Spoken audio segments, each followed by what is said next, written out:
Salut, je suis Vincent, je suis médecin. Bonjour, je suis Angèle et je suis naturopathe et cuisinière. Et on va vous expliquer comment faire pour vivre longtemps et en bonne santé jusqu'à 100 ans. Très longtemps.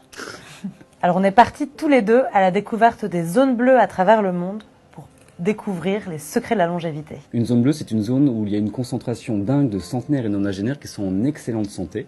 Il y en a 5 dans le monde, une au Costa Rica, une au Japon, une en Sardaigne, une en Grèce et également une en Californie aux États-Unis. Les scientifiques ont mis en avant 4 grands piliers qui seraient responsables de la longévité. Le premier, l'ADN. Notre ADN, notre patrimoine génétique, est responsable de notre longévité, de notre bonne santé à hauteur de 20%. Et c'est génial parce qu'en fait c'est très peu 20%, donc 80%, le reste, on est co-créateur de notre santé. C'est ce qu'on va appeler l'épigénétique, dans lequel on va retrouver l'activité physique, l'alimentation et le lien social.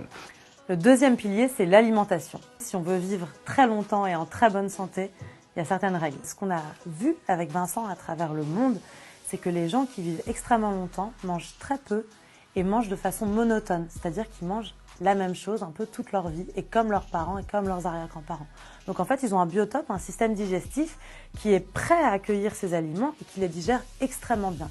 Donc en fait, faire beaucoup de mélanges et manger de toutes les cultures tout au long de la journée, c'est pas forcément une bonne idée. Il va peut-être falloir un peu plus facilement s'orienter sur les produits biologiques sans pesticides. C'est une chose qui n'était pas une évidence pour moi avant de commencer le programme. J'avais l'impression que ça me demandait un effort d'aller chercher le rayon bio dans les magasins. Au final, c'est pas beaucoup plus cher d'aller manger bio. Et puis, on arrive à retrouver beaucoup de produits du quotidien avec estampillés bio. Tous les centenaires qu'on a croisés à travers le monde ont en commun d'avoir une alimentation déjà biologique, parce que ce sont des endroits où il n'y a pas de pesticides, mais surtout des produits simples, des produits qui ne sont pas industriels, qui sortent pas d'une usine, qui sortent pas d'un paquet. Ce ne sont que des produits qui sont locaux, qui viennent souvent de leur propre potager d'ailleurs, et qui sont bruts, qui cuisinent eux-mêmes dans leur cuisine, mais qui ne sont pas transformés, qui n'ont pas de liste d'ingrédients en fait.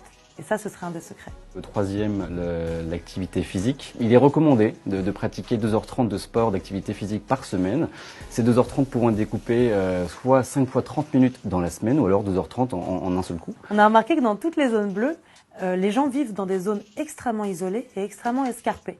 Donc en fait, toute leur vie, ils ont marché doucement, mais de façon constante. Vous pouvez également, je ne sais pas pour les Parisiens ou ceux qui ont le métro, mais vous forcer un petit peu à prendre plutôt les escaliers plutôt que les escalators. C'est vrai que ça embête un petit peu tout le monde, mais finalement, ce sont des exercices assez simples à mettre en place en application dans la vie de tous les jours. Le quatrième pilier de la longévité, et ça c'est très intéressant pour nous, surtout si on est citadin ou si on n'a pas trop le temps de voir notre famille et nos amis, c'est le lien social. Tous ces gens-là, tous ces centenaires et super centenaires, etc., peu importe leurs milieux sociaux, sont très proches les uns des autres. On les isole pas, on n'isole pas les personnes âgées dans des maisons, dans des hôpitaux, dans des EHPAD. On reste avec eux, ils vivent dans la maison, ils font partie, ils ont un rôle social aussi. Ils s'occupent de la cuisine ou des petits-enfants ou du potager, enfin peu importe, mais ils ont une vraie mission. Ils sont vraiment au centre, ils restent dans leur famille et parfois il y a 4, même 5 générations qui vivent dans le même foyer. Je ne peux que vous recommander d'aimer vos familles, vos amis et vos parents, vos enfants. C'est des choses relativement simples à mettre en place pour pouvoir vivre plus longtemps.